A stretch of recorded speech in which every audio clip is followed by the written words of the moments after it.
ఇవన్నీ మర్చిపోయి నాకు అన్యాయం జరిగింది. ఏం అన్యాయం జరిగింది నీకు అంటే నీకు ఇంకేం కానుండే? తెలంగాణ కోసం ప్రాణాలు అడ్డుపెట్టి కేసీఆర్ గారి నాయకత్వంలో పూర్తిగా బిచ్చగాన్లు అయిపోయి అడక తినే స్థాయికి వచ్చిన కార్యకర్తలు కూడా ఇంకా మా నాయకుడు కేసీఆర్ గారు అని చెప్పి పనిచేస్తూ ఉన్నారు. ఇప్పటి వరకు ఏ పదవు లేనోళ్ళు, ఎక్కడ కనీసం పైసలు లబ్ధి పొందనోళ్ళు. నీ స్థాయి ఎమ్మెల్యే ఎంపీగా ఉన్నప్పుడు లేదు, ఈ ఉద్యమం స్టార్ట్ కాకముందు నీ స్థాయి ఏంది, ఇవాళ నీ స్థాయి ఏంది ఒకసారి నిన్ను నువ్వు ప్రశ్నించుకో. ఇవాళ నువ్వు అంటా ఉన్నావు కేసీఆర్కు ఇక్కడ ఏం బీకిండని చెప్పేసి బీఆర్ఎస్ పెట్టిండని. మరి నువ్వేం బీకడానికి భారత జాగృతి అని పెట్టుకున్నావు? అప్పుడు భారత రాష్ట్ర సమితి నేను వ్యతిరేకించిన అంటున్నావు. భారత రాష్ట్ర సమితి పేరు పెట్టినప్పుడు స్వయంగా అక్కడ ఉన్నావు, నువ్వు అదే సభలో ఉన్నావు నువ్వు. దాని తర్వాత నువ్వు భారత జాగృతి చేసుకున్నావు. అంటే ఏ ఎండకా గొడుగు పట్టుకుంటా, ఏ చెట్టుకాడి పాట ఆడడం వాడుకుంటా పబ్బం గడుపుకుంటా అంటే ప్రజలు ప్రతిదీ గమనిస్తూ ఉన్నారు.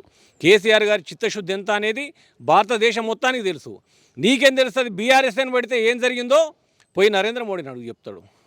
బీఆర్ఎస్ అని పెట్టి కేసీఆర్ గారు జాతీయ రాజకీయాల్లో అడుగు పెట్టంగానే నరేంద్ర మోడీ మొత్తం వచ్చి హైదరాబాద్లో కూర్చొని కాంగ్రెస్తో ములాఖాత్ అయ్యి ఓటింగ్ వన్ సైడ్ చేసి ఇలా తెలంగాణలో కేసీఆర్ గారిని ఓడగొట్టడం ఒక కారణం అయితే, నువ్వు లిక్కర్ కేసులో ఇరుక్కోవడం వల్ల దేశవ్యాప్తంగా కేసీఆర్ గారికి ఒక మచ్చనంటగట్టి నీ ఇలా ఓడిపోవడంలో నువ్వు కూడా ప్రధాన పాత్ర పోషించినవు.